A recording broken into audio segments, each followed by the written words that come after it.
why you need to create a role for your man where he feels valued and important. The big issue of modern men is that they have totally lost their role. As we had this crazy, impactful social revolution in the 50s and 60s, everything has been turned upside down, what used to be normal for like thousands of years. And society is not very quick at adapting, right? So it's like a massive shift that we have. And then additionally, now with all the crazy technological advancements, I think very often people in our Western society are confused why men are not quicker adapting. But to me, it's absolutely logical because like norms and culture, it all takes a bit of time. So basically, what happens now is that we have a complete crisis of masculinity and of men. Modern men have such bad mental health. They have a lot of issues with addiction, with just feeling no belonging in the world. I think there's crazy stats now in the US of how many men had like sex last year's, how many men are not working anymore. I think it's a staggering number of like millions of men choosing not to work because basically they feel completely hopeless to ever get a bit of a better job, and they decide essentially to live with their parents until they're like 40 and play video games in the basement. It's very, very sad. Now, I don't want to take away responsibility for men, and I do think that we'll have a big revolution in the next years where men are reclaiming their power. However, if you are in a relationship with a man, there are things that you can do to support the strengthening, empowerment, and rising of true, beautiful masculinity again. And this is that you make sure that your man has a very important role in your life, and that you tell him that he's really needed and that you really could not have the same amazing life without him. The reason for this is that as we had the classical gender roles before the sexual revolution, right, which would be that women used to be carers of the home and the children, and men used to be the providers, this is actually something that just feels really good for both genders. Now, again, I'm not saying that this time didn't have issues. Of course, it was terrible, right? Like women were basically powerless property of men, and there was a lot of unhappiness. However, what I'm saying is that it is a natural thing for men and women.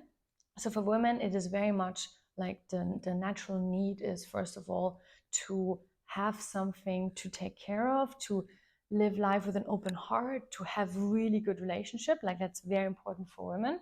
And for men, it is really important to be responsible for something or someone, to be in a provider role. It feels really, really good for men. So men need to be needed. So as you can imagine, like the modern mindset that I don't need a man, I can do everything better as a man, is like poison for men, essentially. So how can we bridge this gap, and how can we create like modern relationship that take this into account, yet we don't go back to before the 1950s? Very simple. It's really so simple. So for example, in my relationship with my husband, Matt, he's an amazing man. He has always wonderfully provided for him, and I will let him know every single day. I say to him, oh my gosh, I admire you so much. You're such an amazing man. You're providing for me. I could not do it without you. Like my life without you would be so sad, and I would have to struggle so much. Thank you. It's really that simple. And it doesn't matter if both of you are working, like who earns more money. Um, just acknowledge that what he is every single day doing for you, and tell him. Because there's a big vulnerability, of course, in saying to someone, hey, you are one of a kind. Like if you would not be there, my life would be like not as nice, you're not replaceable. And many people will tell you, no, no, no, this is a bad thing to say. You should always be independent. And I understand where they're coming from, because they're coming from a big trauma, because it would feel really, really scary and really sad if we open our hearts to someone like this and then they break up with you. I can understand you. But I'll tell you, if you want to create real intimacy in your relationship, you have to go there and be so vulnerable, actually, and tell them that they are irreplaceable, that you would suffer if they would not be there anymore. And it's a very good thing. If you want intimacy, you need to let your man know that he is very important and a vital part in your life.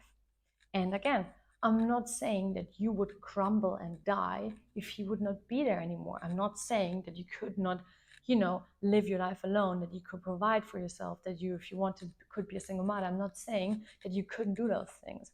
But what I'm saying is, do you want those things? Do you know how hard such a life is? We're not even designed to raise kids as a couple. We were not designed to live alone. We were designed to live in a tribe. So as you're in a relationship, let your man know. There's nothing weak about it. It's a really strong thing to tell someone you are incredibly, incredibly important in my life. So I encourage you, always let your man know that he is important to you. Make sure that he's always aware of this. And it will do so much good. It will be like beautiful medicine for the intimacy and connection in your relationship. And if what you are struggling with is disconnection, I have a brand new quiz on my website where just in 5 questions you can find out the core issue in your relationship. And also you get a free personalized mini video training to help you address this particular issue. So click the link below, check it out. And I hope to see you again in the next video. Have a beautiful, beautiful week. Bye-bye.